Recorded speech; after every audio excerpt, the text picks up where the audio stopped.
Hi hello ಎಲ್ಲರಿಗೂ ನಮಸ್ಕಾರ. Welcome back to our new vlog. ಏನಿವತ್ತು ರೆಸಿಪಿ ವಿಡಿಯೋ ತೋರಿಸ್ತಾ ಇದ್ದಾರೆ ಅಂತ ನೋಡ್ತಾ ಇದ್ದೀರಾ. ಬನ್ನಿ ಹೇಗೆ ಕ್ವಿಕ್ಕಾಗಿ 5 ಮಿನಿಟ್ಸಲ್ಲಿ ಎಗ್ ರೈಸ್ ಪ್ರಿಪೇರ್ ಮಾಡೋದು ಹೇಗೆ ಅಂತ ನೋಡೋಣ. ಮೊದಲು ಒಂದು ಬಾಣಲಿನ ಕಾಯಕ್ಕಿಟ್ಟು ಅದಕ್ಕೆ ಸ್ವಲ್ಪ ಆಯಿಲ್ ಹಾಕಿ, ಆಯಿಲ್ ಬಿಸಿ ಆದಮೇಲೆ ನಿಮ್ಮ ಖಾರಕ್ಕೆ ಎಷ್ಟು ಬೇಕಷ್ಟು ಹಸಿಮೆಣ್ಸಿನ್ಕಾಯಿ ಹಾಕಿ, ಸ್ವಲ್ಪ ಕರಿಬೇವಿನ ಸೊಪ್ಪು ಹಾಕಿ, ಅದು ಚೆನ್ನಾಗಿ ಫ್ರೈ ಆದಮೇಲೆ ತುರಿದಿಟ್ಟಿರೋ ಅಂಥ ಬೆಳ್ಳುಳ್ಳಿ ಮತ್ತು ಶುಂಠಿನ ಹಾಕಿ ಅದನ್ನು ಮಿಕ್ಸಿಯಲ್ಲಿ ಗ್ರೈಂಡ್ ಮಾಡಬೇಡಿ, ಯಾಕಂದರೆ ಟೇಸ್ಟ್ ಸಿಗಲ್ಲ. ಈ ಥರ ತುರಿದಿಟ್ಕೊಂಡು ಹಾಕ್ಕೊಂಡ್ರೆ ತುಂಬ ಚೆನ್ನಾಗಿ ಟೇಸ್ಟ್ ಇರುತ್ತೆ. ಹಾಗಾಗಿ ಅದನ್ನು ಸ್ವಲ್ಪ ಎಣ್ಣೆಲಿ ಚೆನ್ನಾಗಿ ಫ್ರೈ ಮಾಡ್ಕೋಬೇಕು. ಅದರದ್ದು ಹಸಿ ಸ್ಮೆಲ್ಲೆಲ್ಲ ಹೋಗಬೇಕು. ಆ ಥರ ಚೆನ್ನಾಗಿ ಫ್ರೈ ಮಾಡ್ಕೊಳ್ಳಿ. ಹೀಗೆ ಚೆನ್ನಾಗಿ ಫ್ರೈ ಆದಮೇಲೆ 1-2 ರಿಂದ 3 ಈರುಳ್ಳಿನ ಸಣ್ಣದಾಗಿ ಕಟ್ ಮಾಡಿಸಿ ಸೇರಿಸಿ. ಈರುಳ್ಳಿ ಜಾಸ್ತಿ ಹಾಕಿದಷ್ಟು ರುಚಿ ತುಂಬ ಚೆನ್ನಾಗಿರುತ್ತೆ, ತಿನ್ನೋಕ್ಕೆ ಮಜಾ ಬರುತ್ತೆ. ಹಾಗಾಗಿ ನಾನು ಸ್ವಲ್ಪ ಜಾಸ್ತಿನೇ ಈರುಳ್ಳಿ ಆ್ಯಡ್ ಮಾಡಿದ್ದೀನಿ. ನಿಮಗೆ ಎಷ್ಟು ಬೇಕೋ ಅಷ್ಟು ಈರುಳ್ಳಿನ ಆ್ಯಡ್ ಮಾಡ್ಕೊಳ್ಳಿ. ಈರುಳ್ಳಿ ಆ್ಯಡ್ ಮಾಡಿಬಿಟ್ಟು ಅದಕ್ಕೆ ರುಚಿಗೆ ತಕ್ಕಷ್ಟು ಎಷ್ಟು ಬೇಕಷ್ಟು ಉಪ್ಪನ್ನ ಸೇರಿಸಿ ಚೆನ್ನಾಗಿ ಮತ್ತೆ ಫ್ರೈ ಮಾಡಿ. ಔಟ್ಸೈಡ್ ಎಗ್ ರೈಸ್ ಎಲ್ಲ ತಿನ್ನೋದು ಅಷ್ಟು ಹೆಲ್ತಿಗೆ ಒಳ್ಳೆಯದಲ್ಲ ಅನಿಸುತ್ತೆ, ಯಾಕಂದರೆ ಅವರು ತುಂಬ ಆಯಿಲೆಲ್ಲ ಆ್ಯಡ್ ಮಾಡ್ತಾರೆ. ಸೋಯಾ ಸಾಸ್, ಟೊಮೊಟೊ ಸಾಸ್ ಅದೆಲ್ಲ ತುಂಬ ಹೆಲ್ತಿಗೆ ಅಷ್ಟು ಅನ್ಹೆಲ್ದಿ ಫುಡ್ಡೆಲ್ಲ ತಿನ್ನಬಾರ್ದಲ್ವ. ಹಾಗಾಗಿ ಮನೆಯಲ್ಲೇ ನಮಗೆ ಹೇಗೆ ಬೇಕು ಹಾಗೆ ಒಂದು ಸಿಂಪಲ್ ಆಗಿದ್ದರೂ ತುಂಬ ಟೇಸ್ಟಾಗಿರುತ್ತೆ. ಅದೇ ರೀತಿ ಎಗ್ ರೈಸ್ನ ಪ್ರಿಪೇರ್ ಮಾಡಿಕೊಂಡು ತಿಂದರೆ ಹೆಲ್ತಿಗೂ ಒಳ್ಳೆಯದು, ಬಾಯಿಗೂ ರುಚಿ ಸಿಗುತ್ತೆ. ನೀವು ಒಂದು ಸಲ ಟ್ರೈ ಮಾಡಿ, ಹೇಗೆ ಬಂದಿದೆ ಅಂತ ನನಗೆ ತಿಳಿಸಿ. ಹೀಗೆ ಈರುಳ್ಳಿ ಎಲ್ಲ ಚೆನ್ನಾಗಿ ಫ್ರೈ ಆಗಬೇಕು. ಈರುಳ್ಳಿ ಚೆನ್ನಾಗಿ ಫ್ರೈ ಆದಷ್ಟು ರುಚಿ ಚೆನ್ನಾಗಿರುತ್ತೆ ಅಂತ.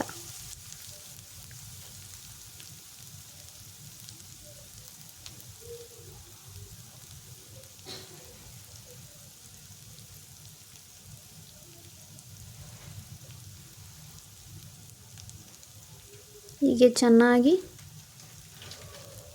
ಫ್ರೈ ಆಗ್ತಾ ಇರಲಿ.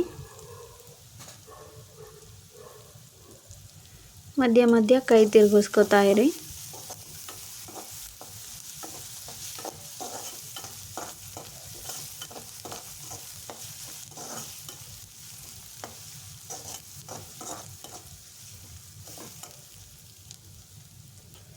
ಹೀಗೆ ಈರುಳ್ಳಿ ಎಲ್ಲ ಚೆನ್ನಾಗಿ ಫ್ರೈ ಆದಮೇಲೆ ನಿಮಗೆ ಎಷ್ಟು ಎಗ್ ಬೇಕು ಅಷ್ಟು ಎಗ್ನ ನೀವು ಆ್ಯಡ್ ಮಾಡ್ಕೋಬೋದು. ನಾವಿಬ್ಬರೇ ಇರೋದ್ರಿಂದ ನಾನು ಒಂದು 3 ಎಗ್ಸ್ ಮಾತ್ರ ಆ್ಯಡ್ ಮಾಡ್ತಾಯಿದ್ದೀನಿ ಈಗ.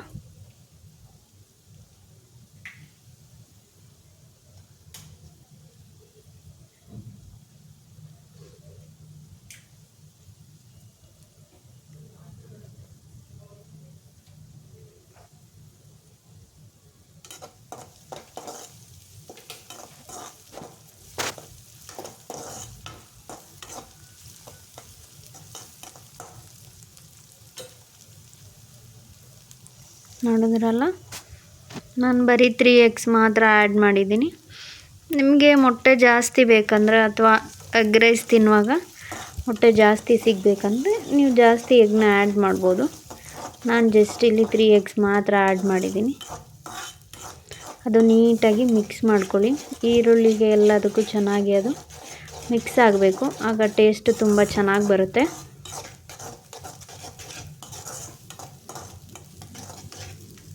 ಹಾಗೆ ಚೆನ್ನಾಗಿ ಫ್ರೈ ಮಾಡ್ಕೊಳ್ಳಿ ಮೊಟ್ಟೆನ. ಇದಾದಮೇಲೆ ಗ್ಯಾಸ್ನ ಲೋ ಫ್ಲೇಮಲ್ಲಿ ಇಡಿ. ಲೋ ಫ್ಲೇಮಲ್ಲಿ ಇಟ್ಬಿಟ್ಟು ಅದಕ್ಕೆ ಒಂದು 2 table spoon garam masala powder ಮತ್ತು 1 ಟೇಬಲ್ ಸ್ಪೂನ್ ಧನಿಯಾ ಪೌಡರ್,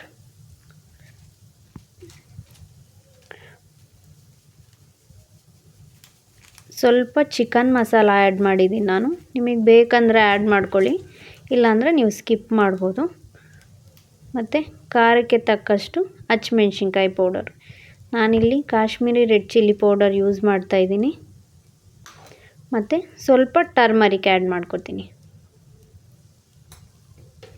ಇದೆಲ್ಲ ಹಾಕಿ ಚೆನ್ನಾಗಿ ಒಂದು ಮಿಕ್ಸ್ ಕೊಡಿ. ಇವಾಗ ಅದು ಫುಲ್ ಮೊಟ್ಟೆಗೆಲ್ಲ ಚೆನ್ನಾಗಿ ಮಿಕ್ಸ್ ಆಗಬೇಕು.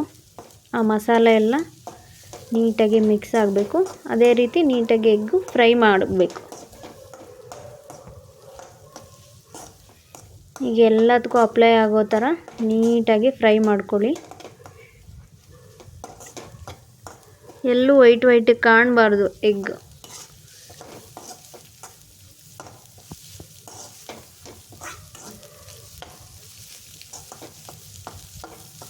ಹೀಗೆ ನೀಟಾಗಿ ಮಿಕ್ಸ್ ಆದಮೇಲೆ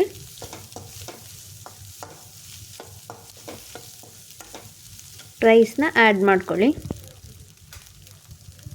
ಬಿಸಿ ರೈಸ್ ಆದರೆ ಅದನ್ನು ಮೊದಲೇ ಒಂದು ಪ್ಲೇಟಿಗೆ ಹಾಕಿ ಆರಕ್ಕೆ ಬಿಟ್ಟಿರಿ.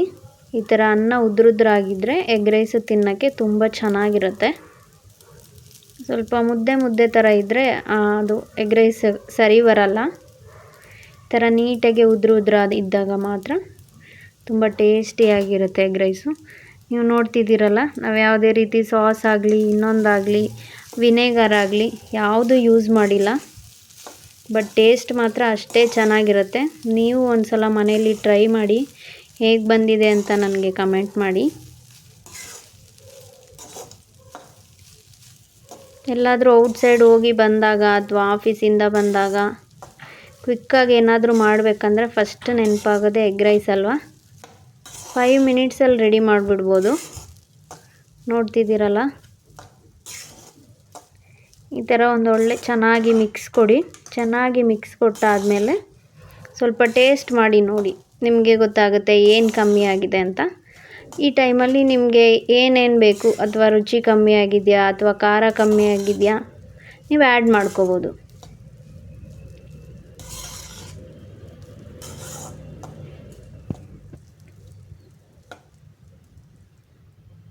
ಟೇಸ್ಟ್ ಮಾಡಿ ನೋಡಿಬಿಟ್ಟು ನೀವು ಆ್ಯಡ್ ಮಾಡ್ಕೋಬೋದು. ಈಗ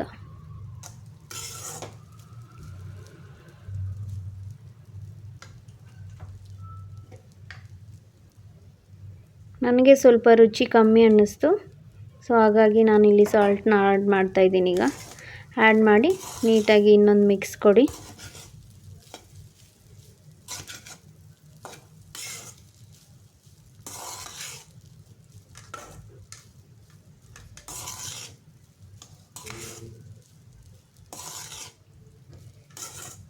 ಈ ಥರ ನೀಟಾಗಿ ಮಿಕ್ಸ್ ಕೊಟ್ಟಾದಮೇಲೆ ಫೈನಲಾಗಿ ಕೊತ್ತಂಬರಿ ಸೊಪ್ಪನ್ನ ಕಟ್ ಮಾಡಿ ಅದನ್ನು ಆ್ಯಡ್ ಮಾಡಿ